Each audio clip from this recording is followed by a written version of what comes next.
आपको YouTube channel में स्वागत है।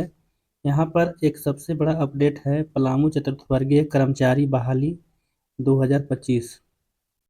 यहाँ पर जो सुप्रीम कोर्ट द्वारा पलामू चतुर्थवर्गीय कर्मचारी को पूरी तरह से रद्द कर दिया है और फिर से विज्ञापन निकालने के लिए सुप्रीम कोर्ट बोला है, जहाँ उपायुक्त ने प्रथम दौर की बैठक कर ली है। यहाँ पर आपको गोपनीय शाखा में बैठक हुई है और उस बैठक के अनुसार आदेश का इंतजार कर रही है और आदेश आते के साथ ही उपायुक्त ने इसकी बहाली पूरी करेगी।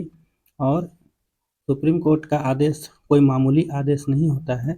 बड़े बड़े सरकार या संस्था है से इसकी बात को अवहेलना नहीं कर सकती है, तो उपायुक्त भी चाहेंगे कि 6 महीने के अंदर बहाली प्रक्रिया पूर्ण कर लें। तो यहाँ प्रथम दौर की बैठक संपन्न हुई है और सुप्रीम कोर्ट के आदेशानुसार फिर से विज्ञापन निकालने की बात कही गई है।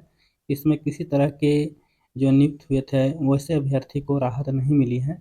तो राहत नहीं मिली है तो ये तो पूरा बनता है कि फिर से विज्ञापन आएगा और विज्ञापन में फिर से परीक्षा होगी और परीक्षा के साथ फिर से नए आधार पर पैनल बनेगी और उसी पैनल के आधार पर ऐसे बहाली होगी। अब देखिए यहाँ पर कि 255 सीटों पर हो गई थी नियुक्ति।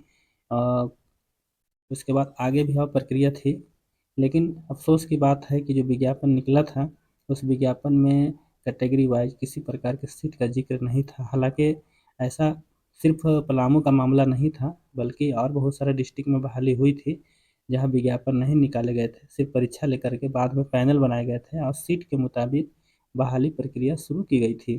तो अब यहाँ पर देखिए पलामू को भाजन होना पड़ा, क्योंकि यहाँ पर मामला सुप्रीम कोर्ट पहुँच चुका था।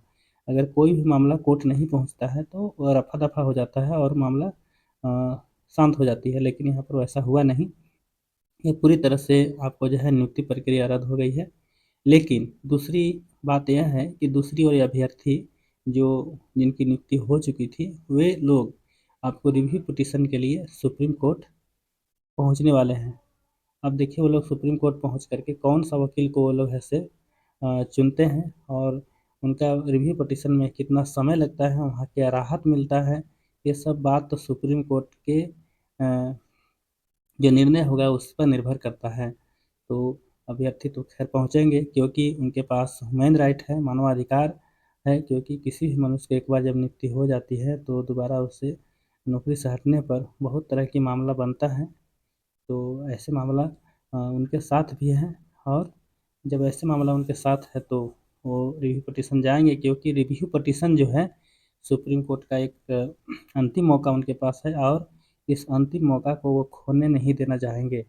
वे सुप्रीम कोर्ट पहुंचेंगे और वहां पर रिव्यू पिटीशन के लिए डालेंगे, क्योंकि रिव्यू पिटीशन में क्या होता है कि कुछ मामले ऐसे होते हैं जो छूट जाते हैं, उसका जिक्र नहीं हो पाता है और उस मामले को सुप्रीम कोर्ट में फिर से देखती है और शायद वह अगर सुन ले तो रिव्यू पिटीशन में ये हो सकता है सुप्रीम कोर्ट ये कर सकता है कि जिनकी नियुक्ति हो गई थी उनको सेफ करेगा। बाकी जो शेष नियुक्तियां लगभग आपको 1000 के आसपास सीट पलामू जिला में फोर्थ ग्रेड का है, उन सीटों पर ऐसे बहाली करेगी। तो इन लोग के सेफ करने के बाद भी बहुत सारा सीट ऐसे बच रहा है।